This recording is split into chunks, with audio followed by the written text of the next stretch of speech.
Yeah, I'll always be a metalhead. Nothing can take that away from me. Right. I mean, not jail, not people, not religion, not anything. I'll always be a metalhead.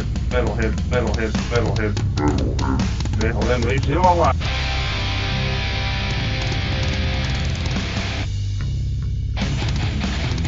You're listening to the Great Metal Debate Podcast.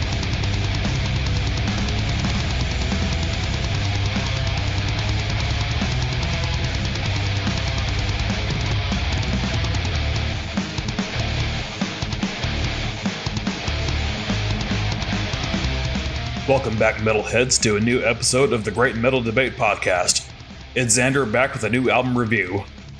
Today, we'll be talking about the Polish blackened death metal band Hate with their 13th full-length studio album, Bellum Regiis.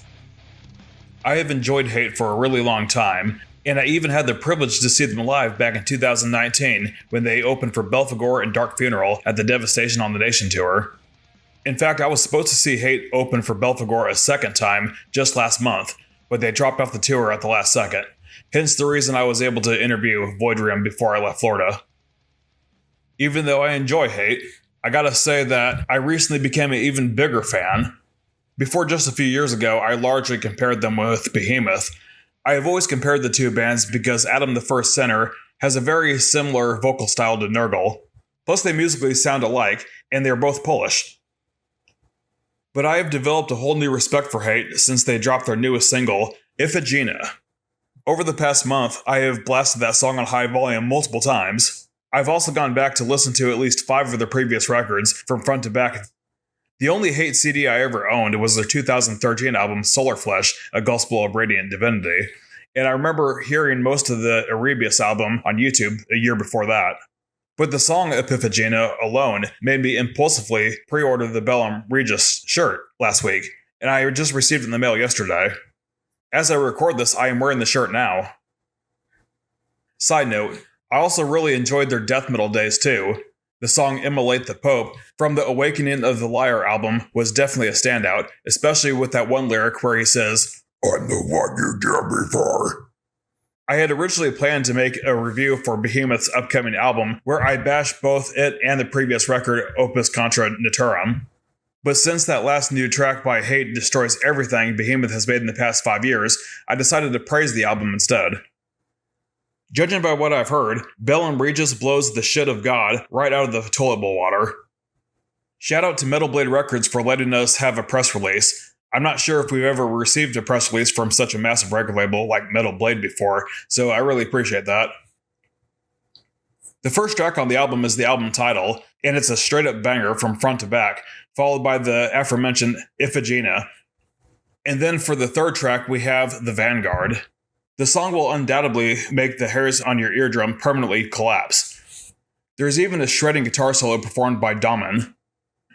A Ghost of Lost Delight was another blistering track, and then there's the break in the album with Rite of the Triglaive. It serves as an intermission track that still stands triumphant with its marching war drums and bombastic braying of battle horns. That, of course, is preceded with Puron Rising. Speaking of Puron, why had Adam the First Center changed his name to Puron V? Who is this Puron that he now names himself after? Once I did a quick Google search, Puron is the Slavic god of thunder, lightning, and sky. How is the song itself? Not bad, but it doesn't quite hold a candle to other songs on this album, including the next one, Alpha and Fury, Goddess of War. Prophet of Archon is one of the longer tracks on this album, even though they all seem to hit the 6-minute mark.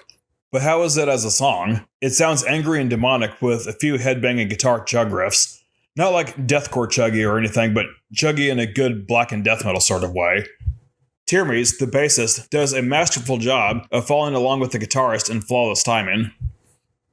Lastly, we have Ageless Harp of Devilry.